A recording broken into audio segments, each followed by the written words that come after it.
भगवान भोलाराम की रुविधि से विवाह के बाद भगवान कृष्ण ने रोकने देव से विवाह किया। राधारानी रोकने देव है। राधारानी ने खुद को रोकने देव में बदल दिया। जिस तरह कृष्ण भगवान वासुदेव का सर्वोच्च व्यक्तित्व है, उस तरह रोकना भी भाग्य की सर्वोच्च देवी महालक्ष्मी है। चैतन्य चरितमृत के अनुसार भगवान कृष्ण और क्षीरधारणी की कोई धाराओं विस्तार एक साथ है। कृष्ण स्वयं की विभिन्न विष्णु तत्व रूप में गुणा करता है और राधारन भाग्य के देवी के बहरब के रूप में अपनी आंतरिक शक्ति द्वारा स्वयं की विभिन्न शक्ति तत्व रूप में गुणा करता है। अब आप जानते हैं कि राधारन रोकने देवी है। क्षण की रोकने के साथ विवाह की कहानी विदर्भ की राजा के रूप में वर्णित है। महाराजा बासमेक एक बहुत ही योग्य और समर्पित राजा था। उनको 5 बेटा और केवल 1 बेटी रोकना था। वह सुंदर और पवित्र था और उसका विवाह भगवान कृष्ण से होना तय था। नारद, मन और अन्य जैसे कोई संत और फीस राजा बासमेक के माहौल में आता था। स्वाभाविक रूप से रचनानी की उनसे बात करने का मौका मिला और इस तरह उसने कृष्ण के बारे में जानकारी प्राप्त की। बस उनके बारे में सुनकर वहाँ उनकी पत्नी बनाना चाहते थे। बेशक वहाँ उन्हें पहले से जानते थे क्योंकि वहाँ राधारनी है। भगवान कृष्ण पहले से ही राकुणी देव की राधारनी के नाम से जानते थे। वहाँ उनकी राधारनी थे। वहाँ सभी परलौकिक गुण, बुद्धिमत्ता, उदार मानसिकता, उत्तम सौंदर्य और धार्मिक व्यवहार का भंडार था। इसीलिए कृष्ण उसे अपनी पत्नी के रूप में चाहते था। भगवान कृष्ण और राधारनी मूल रूप से गल के विद्वान ग्रह से है। ये आध्यात्मिक दुनिया का सबसे ऊंचा ग्रह है। भगवान कृष्ण और राधारनी ने बालक विद्वान से खुद को दोहराया और पृथ्वी पर उतार, जो भौतिक में स्थित है। दुनिया में भूलभाल लोगों की मदद करने के लिए भगवान कृष्ण और राधारनी ने खुद को और बढ़ाया। राधारनी ने खुद को रोकना देव के रूप में विस्तारित किया, क्योंकि भगवान कृष्ण भगवान का सर्वोच्च व्यक्तित्व है, जो हर जीवित प्राणों का दाल में बसे है और रोडहिरण एक देव है। इसलिए उनके लिए ये सब करना संभव है। बाद में आप आगे की कहानियां सुनेंगे जहां रोडहिरण ने कई ऋणियों में वृद्धि की और भगवान कृष्ण ने एक साथ खुद का भी कई में गुणा किया। यह सब उनकी मेहनत और अस्मित आध्यात्मिक शक्तियों के कारण है। राजबेसमे के सभी परिवारों के सदस्यों और रिश्तेदारों ने तय किया कि रोकनोनी का विवाह कृष्ण से कर दिया जाना चाहिए। हालांकि उसके बड़े भाई रचमन ने दूसरों की इच्छा के विपरीत उसके विवाह कृष्ण के कट्टर दुश्मन ससपाल से तय कर दिया। जब कल आंखें वाली सुंदर रखनी ने यह समझौता सुना तो वह तुरंत बहुत उदास हो गई। हालांकि एक राजा की बेटी होने के नाते वहाँ राजनीतिक कूटनीति को समझते थे और उसने फैसला किया कि केवल उदास रहने से कोई फायदा नहीं है। कुछ कदम तुरंत उठाए जाने चाहिए। कुछ विचार विमर्श के बाद उसने कृष्ण को एक संदेश भेजने का फैसला किया और इसलिए कि वह धोखे न खाए, उसने अपने दांत के रूप में एक योग्य ब्राह्मण को चुना। ऐसे योग्य ब्राह्मण हमेशा सत्यवादी होता है और विष्णु के भक्त होता है। बिना देर किए ब्राह्मणों को द्वारका भेज दिया गया। द्वारका के द्वार पर पहुंचकर ब्राह्मण ने द्वारपाल को अपने आगमन को सूचना दी और द्वारपाल ने उसे उस स्थान पर पहुंचाया जहां कृष्ण स्वर्ण सिंहासन पर बैठे थे। चकी ब्राह्मणों को रुकनान को दांत होने का अवसर मिला था, इसीलिए वह भगवान कृष्ण के सर्वोच्च व्यक्तित्व को देखने के लिए भाग्यशाली था, जो सभी कारणों का मूल कारण है। अब्राहम वह सभी सामाजिक विभाजनों के आध्यात्मिक शिक्षक हैं। भगवान श्री कृष्ण सभी की अब्राहम का सम्मान करने का वैदिक शिष्टाचार सीखने के लिए तुरंत उठे और उन्हें अपना सिंहासन प्रदान किया। जब ब्राह्मण स्वर्ण सिंहासन पर बैठे तो भगवान श्री कृष्ण ने ठीक उसी तरह उसकी पूजा करना शुरू कर दिया जिस तरह देवता कृष्ण की पूजा करते हैं। हालांकि भगवान कृष्ण भगवान हैं और सभी उनकी पूजा करते हैं, लेकिन उन्होंने हम ये सीखने के लिए ऐसा किया कि संत का सम्मान कैसे किया जाता है। नियत समय पर ब्राह्मण ने स्नान किया, भजन ग्रहण किया और पूरी तरह से सुसज्जित एक पुलिंग पर आराम किया। रश्मा को नरम करना। जब वो विश्राम कर रहे थे, भगवान श्री कृष्ण चुपचाप उसके पास आए और बड़े आदरों के साथ ब्राह्मणों के पैरों को अपनी गंध में रख लिया और उन्हें मालिश करना शुरू कर दिया। इस तरह कृष्ण ब्राह्मणों के सामने प्रकट हुए। ब्राह्मणों ने कहा, मेरे प्रिय ब्राह्मण, मुझे आशा है कि आप बिना किसी कठिनाई के धार्मिक सिद्धांतों का पालन कर रहे हैं और आपका मन हमेशा शांत रहता है। ही ब्राह्मण में श्रेष्ठ, आपको हमेशा संतुष्ट रहनी चाहिए, क्योंकि अगर ब्राह्मण हमेशा आत्म संतुष्ट रहती है तो वो अपनी निर्धारित कर्तव्यों से विचलित नहीं होगी और केवल अपनी निर्धारित कर्तव्यों पर ठीक रहने से सभी लोग, विशेष रूप से ब्राह्मण, सभी इच्छाओं को सर्वोच्च सिद्धि प्राप्त कर सकता है। चाहे कोई व्यक्ति स्वर्ग का राज इंद्र जितना भी धन क्यों ना हो, अगर वो संतुष्ट नहीं है तो उसे एक लंक से दूसरे लंक में जाना ही पड़ता है। ऐसे व्यक्ति किसी भी परिस्थिति में कभी भी खुश नहीं रह सकते। लेकिन अगर किसी व्यक्ति का माना संतुष्ट है तो भले ही वो अपने उच्च पद से वंचित क्यों ना हो, वो कहीं भी और हर जगह रहकर खुश रह सकती है। मैं ब्राह्मण और वीवा की सुंदर प्रणाम करता हूँ।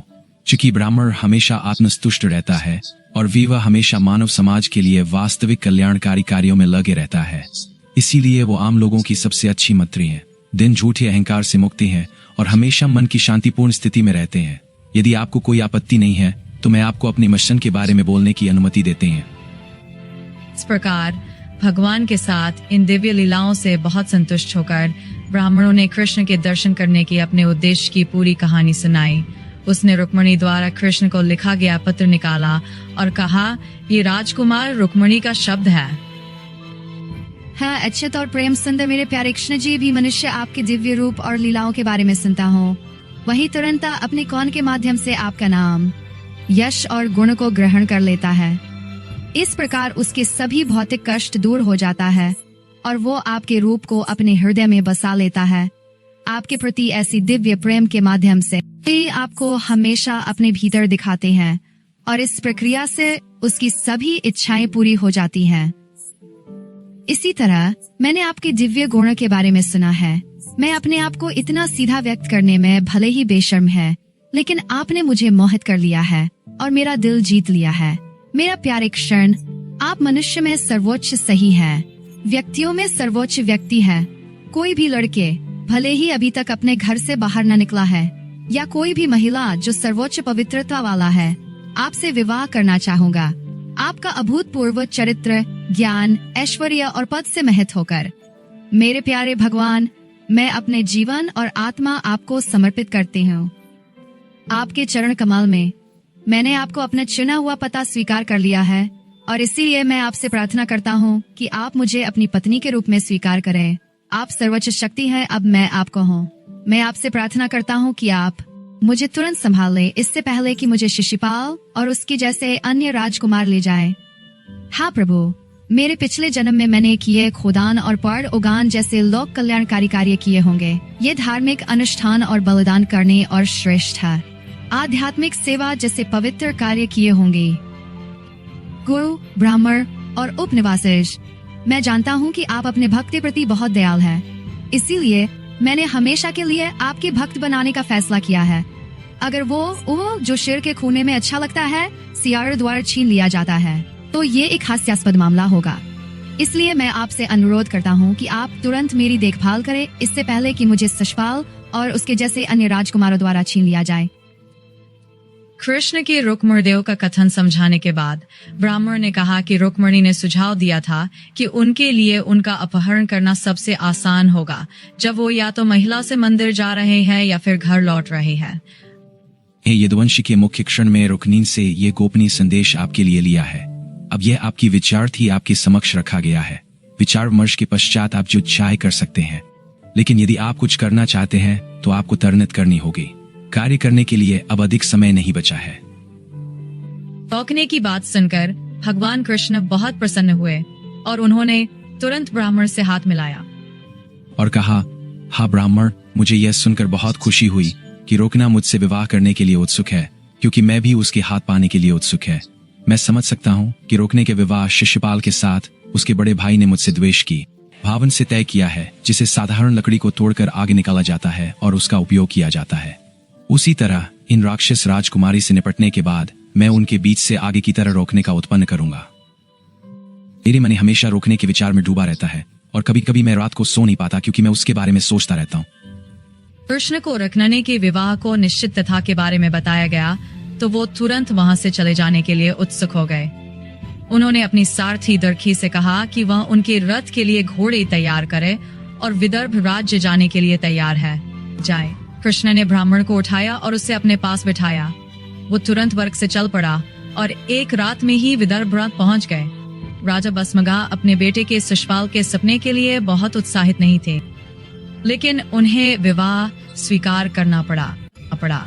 अपनी सबसे बड़ी बेटी के प्रति स्नेहपूर्ण लगाव के कारण जिसने इस कर्तव्य के रूप में तय किया था, वह शहर के विवाह समारोह के लिए सजा रही थी और इसे बहुत सफल बनाने के लिए बहुत ईमानदारी से काम कर रहे थे। शहर की सुंदरती निवासियां पुरुष और महिलाओं दोनों द्वारा बढ़ाई गई थी। पुजारियों और ब्राह्मणों का शानदार भोजन कराया गया और अनुष्ठान समारोह के अनुसार उन्हें पर्याप्त धान और गाय दानों में दी गई। इस तरह वो वेदों के जाप करने में लगे हुए थे। राजा के बेटा रुकाना बहुत सुंदर था। वह बहुत साफ था और उसकी दांत सुंदर था। उसकी कलाई पर सत पेनहानी बंधी हुई थी। उसे पहनने के लिए विभिन्न प्रकार के आभूषण और उसके शरीर के ऊपर और पिछले हिस्से को ढकने के लिए लंबा रश्मि कपड़ा दिया गया था। विद्वान पुजारियों ने साम, वेदी, अराजवाद और युजुर्वेदी की मात्रा को जाप करके उसे सुरक्षा प्रदान किया। इसके बाद उन्होंने अथर्ववेद की मात्रा का जाप किया और विभिन्न नक्षत्रों के अशुभ संयोग को शांत करने के लिए अग्नि में हवन किया। राजबेस्मिकों को ऐसे समारोह के दौरान ब्राह्मण और पुजारियों से निपटने का बहुत अनुभव था। उन्होंने विशेष रूप से ब्राह्मणों की गाड़ों के साथ मिश्रित बड़ी मात्रा में सोना और चांद के दाना और सोना के आभूषण से सजा गया देकर उनका सम्मान किया। शिशपाल के पिता ने अपनी सैन्य टुकड़ियां इकट्ठे की जिन्हें मेटसा राव के नाम से जाना जाता था। उन्होंने कई हाथियों की सेना की हार पहनाए और कई रथ और घोड़ी लिए जो इस तरह सजाए गए थे। ऐसा लग रहा था कि दीमसी अपने बेटे और अन्य साथियों के साथ किड़ने जा रही थी। शादी को पूरी तरह से भूला नहीं था, बल्कि मुख्य रूप से युद्ध करने के इरादे से जा रही थी। जब राजवास्मिकों को पता चला कि दमखास और उनकी पार्टी आ रही है, तो वहां उनका स्वागत करने के लिए शहरों से निकल पड़े। शहर के द्वार के बाहर कई बगीचा था जहां मेहमानों का स्वागत किया जाता था।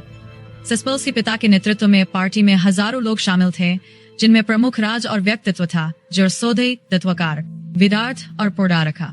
ये एक खाला रहस्य था कि रुकनून का विवाह कृष्ण से होना था, लेकिन उसके बड़े भाई रश्मि ने उसका विवाह शिशपाल से तय कर दिया था। एक अफवाह के बारे में भी कुछ कन्फर्म चल रहा था कि रुकनून ने कृष्ण के पास एक देवता भेजा था। इसलिए सैनिकों का संदेह था कि कृष्ण रुकानी का लेने आ सकता है। भले ही वो निडर नहीं था, वो सभी कृष्णों को एक अच्छी लड़ाई देने के लिए तैयार था ताकि लड़की को ले जाने से रोका जा सके। श्री बलराम की खबर मिली कि कृष्ण केवल अब्राहम का साथ करने के लिए रवाना हो गए हैं। उन्होंने ये भी सुना कि शिशुपाल बड़ी संख्या में सैनिकों के साथ वहीं था। ये संदेह करते हुए कि वो क्षण पर हमला करेंगे, बलराम ने रथ, पैदल सुना, घोड़े और हाथियों को मजबूत सैन्य टुकड़ियां ले। इस बीच महिला के अंदर रुक्मणी कृष्णा के आने की प्रतीक्षा कर रही थी, लेकिन जब ना तो वह और ना ही उसका संदेश लेने वाला ब्राह्मण दिखाई दिया, तो वह चिंता से भर गई और सोचने लगे कि वह कितना अभाग है। आज और मेरी शादी के बीच सिर्फ एक रात बाकी है और अभी तक ना तो ब्राह्मण और ना ही साई मसदार वापस लौटी है। मैं इसका कोई कारण नहीं जान पाया हूँ। तभी चिता में डूबा रोकने ने ब्राह्मण दिता को देखा। शान सभी जीवों की आत्मा होने के कारण रोकने की चिता को समझ सकता था। इसलिए उन्होंने ब्राह्मणों की महल के अंदर भेजा और उसे बताया कि वो आ चुका है। रोकनी मुस्कुराई और उससे पूछा कि कृष्ण आ चुका है या नहीं। ब्राह्मण ने उत्तर दिया कि यदि वंश का पात्र श्री कृष्ण आ चुका है।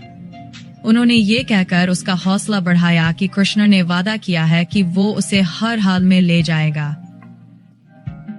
कृपया भगवान कृष्ण और रोकननी के विवाह के लिए बने रहें।